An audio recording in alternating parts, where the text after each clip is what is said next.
All right, ladies and gentlemen, welcome back to another episode of the Design Build Hunt podcast presented by Whitetail Partners. I've got Jake on the line from Whitetail Partners, Michigan, Greg, Whitetail Partners, Ohio, Lee, Whitetail Partners, Tennessee, and Sam, Whitetail Partners, Wisconsin. Guys, welcome again, because I forgot to hit the record button the first time we started talking. And so here we are. Luckily, we didn't get too far down the road, but the question that I kicked off with last time was, are you guys still getting after it, or are you feeling like it's time to wind things down here as we get late in the season? And I guess I'll start things off again. And for us here on our properties, it can be a little bit of both. And a lot of that depends on, what we've harvested up until this point. Have we accomplished our goals? But even if we have, there's still work to be done on our properties. And we'll kind of get into that more on what exactly that is within this podcast.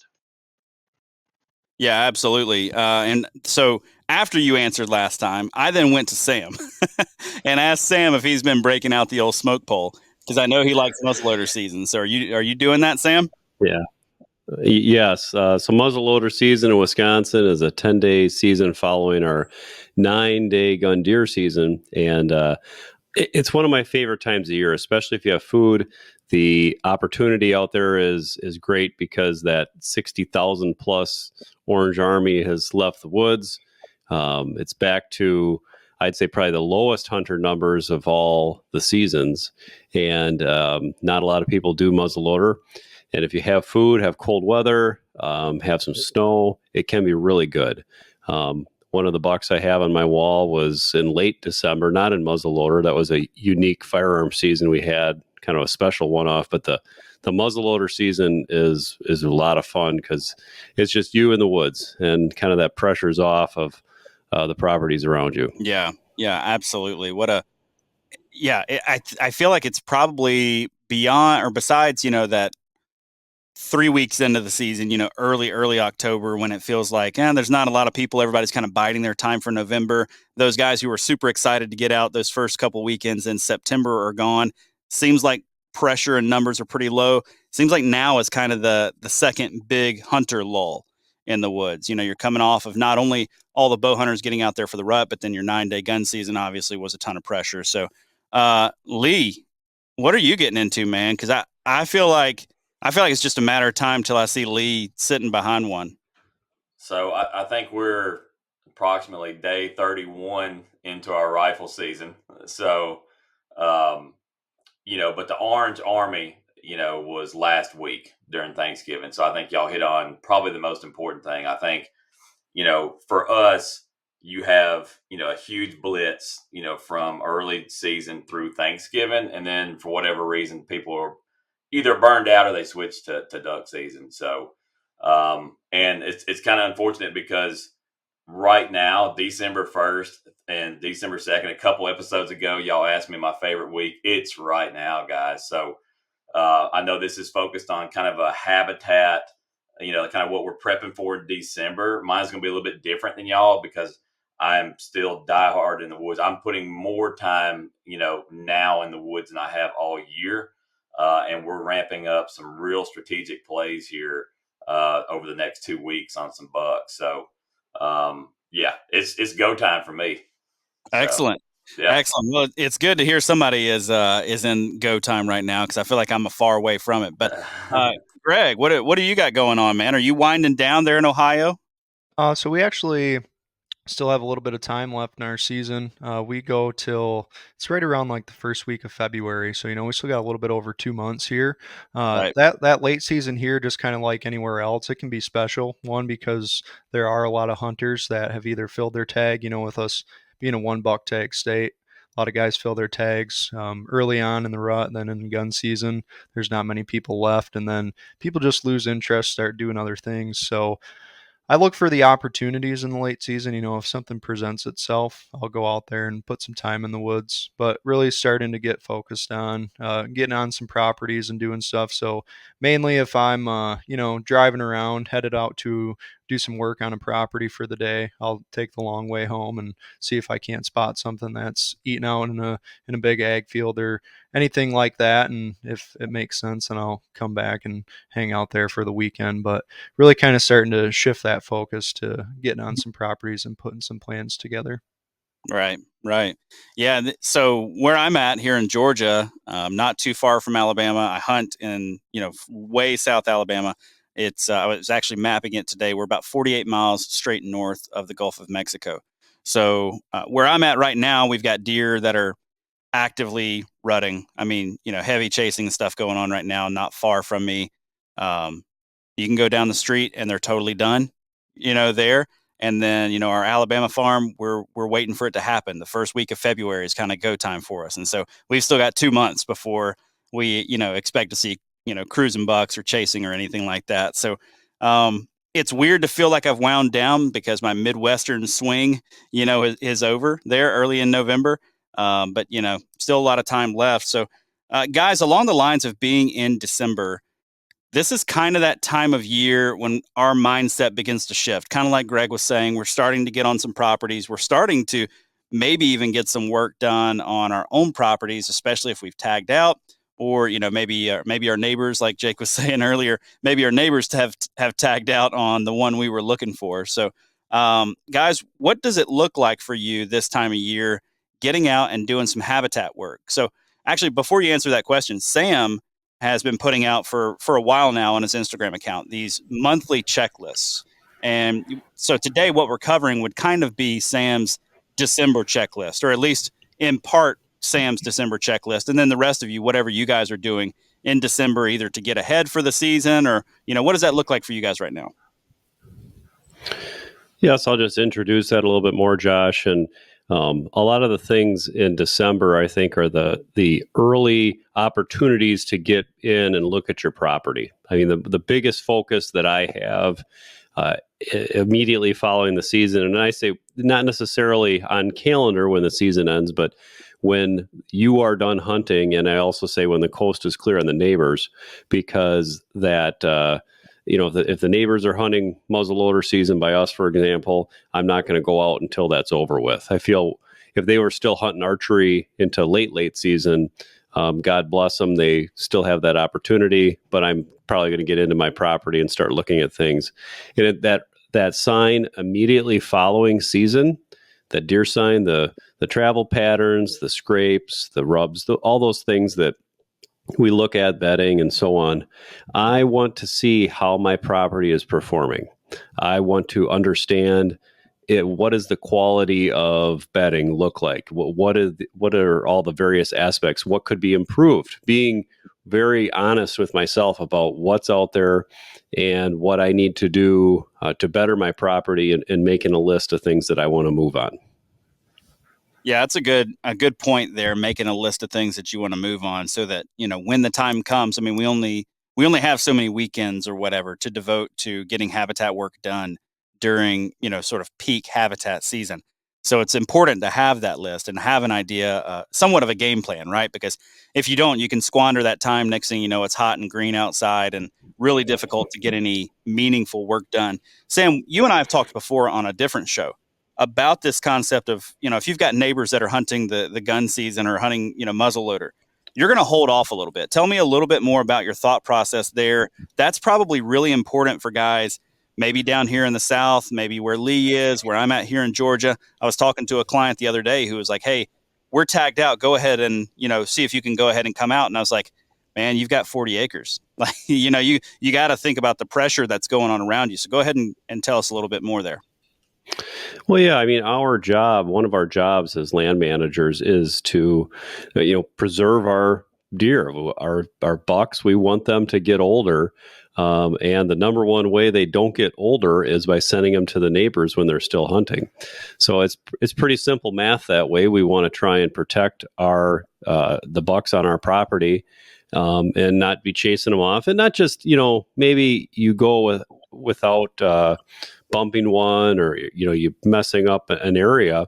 But if you're tromping around leaving scent, there are multiple people in the woods, you're doing a number on that habitat. And if you even modify a pattern slightly of a buck that may have been on your fringe, and that puts him in your neighbor's lap when he's still hunting, you had a role in getting that deer killed.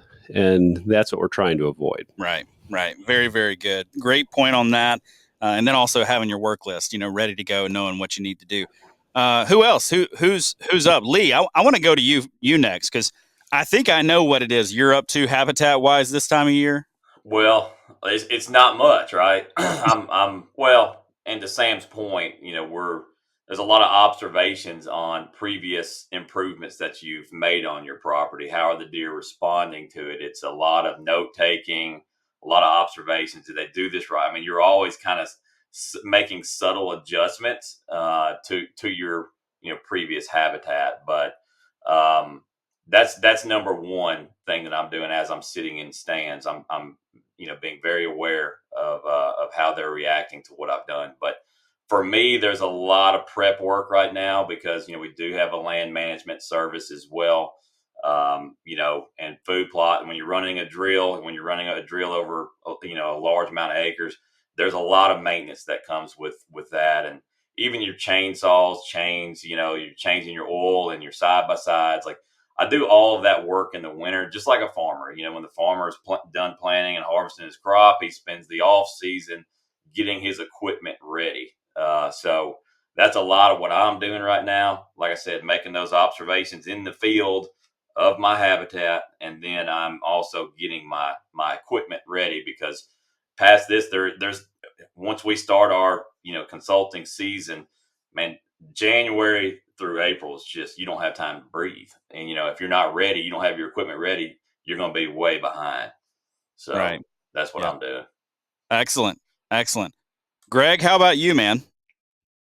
I think I'll kind of point in on the one thing that Lee touched on was the in-stand observation. I think that comparing the notes, like I take some notes when I'm in the stand of how the deer are using the property, everything like that. And I think that's an important aspect that goes into evaluating your property, where you can kind of visually see what the deer are doing on your property during hunting season. And then once you're not worried about going into the interior part of your property when that time comes, use those notes that you took during the season to try to figure out why the deer were doing what they were doing.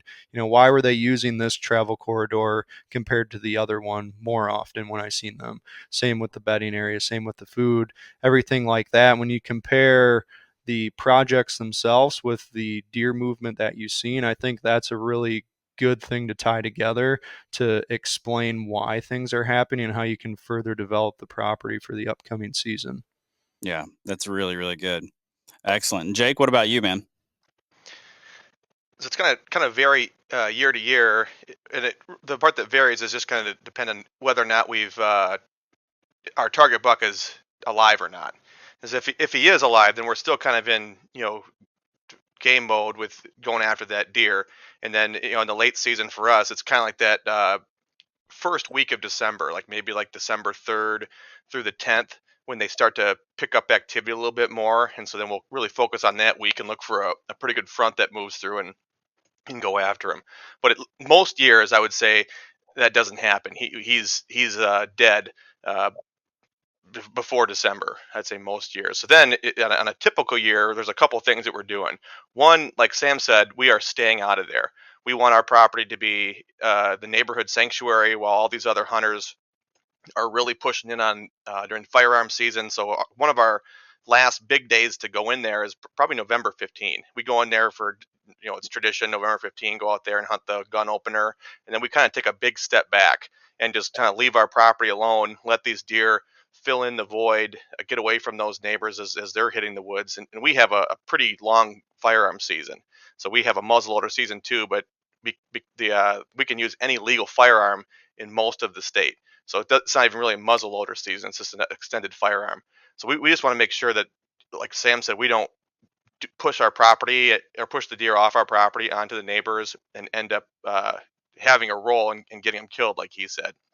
Right. So December for us a lot of times is hanging back. But once that firearm season is over, then we do shift our focus to doe management. So if we ever notice throughout the season that we're seeing a few too many does here, that's when we target our does towards the end of the season. So we'll go out there, take some. If there's a new hunter that wants to try to get into it, or kids that want to go out, like we could take them out and harvest a few does. So that's when we take that's what we're doing, like hunting wise, in the month of December. As far as habitat goes, uh, I would say like this is when we're starting to put our checklist together on our projects for next year. So we're not actually going out there and doing the projects because again we don't want to be on our property and push the deer off.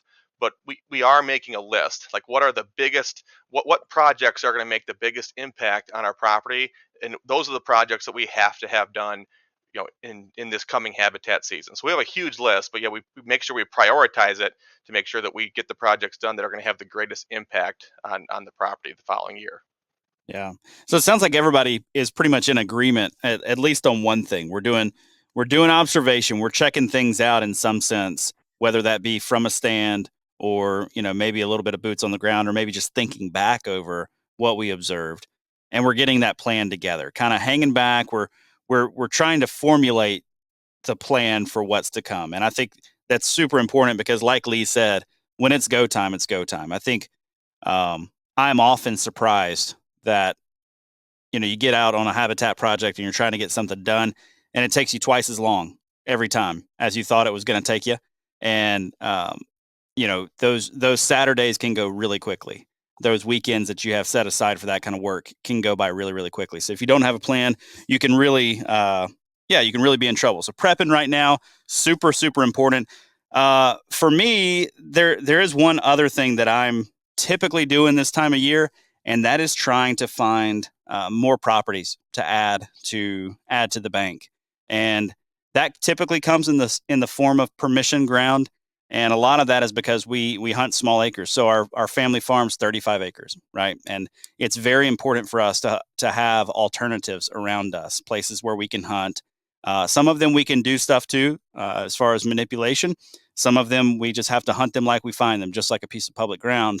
But this is that time of year when I'm putting in work, either making phone calls, sending letters, that kind of thing, because it allows us to hunt more efficiently throughout the year. My dad, he's more the type, he's fine not to go hunting. It's not a good day to hunt. He's fine not to go. I'm a little more gung ho. I want to go hunting, but I can stay out of my better areas. I can stay off of our farm when it's time to stay off the farm, and I can go hunt some of these other spots that are, not family owned or anything like that. And um, maybe push around some deer that I'm not as concerned about as I would be if I'm pushing out one that the family's got their eye set on. So, guys, anything else as far as December checklist? Anything that you'd leave the listener with and say, hey, you need to be doing this in December, especially if there's a guy who's really gung ho, he's super eager, he's tagged out, he's ready to get moving. What would you tell him? I would say just to that honest evaluation of your season and be very honest with yourself again about what you want to accomplish in 2024, and make sure that you are prepared to put in the work that will be necessary to meet those goals, because everybody has big goals, big hunting goals, but when you talk about having continued success, there's a lot of work that goes into it no matter what the hunting looks like. So I just think being well prepared is the best place to start. Yeah, it's really good. Yeah, I'll just say be careful, and don't go in too early. We're all eager to get into these places we haven't been all year. I love going into, these parts of my farm. I probably step in 2 to 3 times max a year. And I love going in there because it's awesome in there. And you don't want to push in there too soon and export your deer and get them killed. That's first of all, but you got to be ready for, the true deer season is when deer season's over, and that's when it starts. That's where it starts for us habitat managers, and you got to be ready to go. And because man, I'm telling you, even the prep guys that start when you start, it seems like you go literally all summer long, and it lasts until you're darn near in September. And it's like, man, you can finally relax and when deer season gets here. So there's a lot of work that goes into this. And I used to not understand that when you saw these successful people on TV that are consistently killing these giant deer. And they're like, this guy works harder than anybody else, in the industry. It's like, well, man, I just set up a stand before the season. I don't work hard, but I also wasn't killing big deer consistently. And when I expanded my knowledge and realized how much work goes into this and killing mature deer annually, it's a lot of work, and you got to be prepared for it. You got to start as soon as deer season's over. Don't wait. Right. Yeah. Very good. All right. Anything else? Okay, well, we'll end it here, guys. That's a wrap. So if you want to keep up though with our monthly checklist, you can check us out on Instagram at Whitetail_Partners. Is that right? Did I get that right? That's right. Yep. All right, awesome. So you can go check out those monthly checklists. They're coming out every single month, and we'll give you a little step-by-step of what you can be doing on your property.